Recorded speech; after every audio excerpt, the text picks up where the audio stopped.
Hello guys सकलोके पुनः एटा नतुन भिडिओলৈ स्वागतम जनाइছো। আজি আমি ওলাইছো ডিব্ৰুগড় দূৰদৰ্শন কেন্দ্ৰলৈ আৰু তাতে আমাৰ এটা প্ৰগ্ৰাম আছে। আহি পেলাই আমি স্বৰ্ণখন তেল ডিপোত তেল ভৰালোঁ আৰু বাজনী ইমান ধুনীয়াকৈ হাঁহি পেলাই তেল ভৰাই আছে, লগতে আমাক তামোল পানো খাবলৈ দিলে, বৰ ভাল লাগিল। তাৰপিছত আমি আহি পাই গ'লোহি আমাৰ গন্তব্যস্থান দূৰদৰ্শন কেন্দ্ৰ, ইয়াৰ লগত ভায়লিনা। তাৰপিছত আমাৰ বাকী টিম মেম্বাৰবিলাকো আহি আছে আৰু ইয়াত আপশ্ৰী, শাৰ্লি, মালাবা আমি পুনে গ্ৰীণ ৰুমত আহিলোঁ তাত ড্ৰেছ চেঞ্জ কৰিবলৈ। আৰু এইজনী মাইগ্ৰেইনৰ প্ৰব্লেম থকা মই আজি কালি গালি দিলোঁ কাৰণে আজি সোনকালে ৰৈ আছে বোলে। মোক কেলৈ উঠাই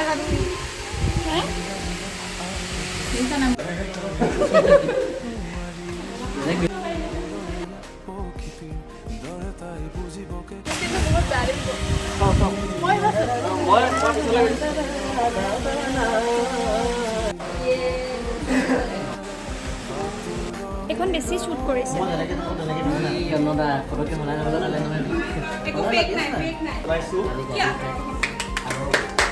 ওলাই মেলি ৰেডি হৈ এতিয়া আমি ছেটত গৈ আছোঁ, তাতে আমাৰ শ্বুট হ'ব। আৰু এয়া বিহাইণ্ড দ্য চিনছ।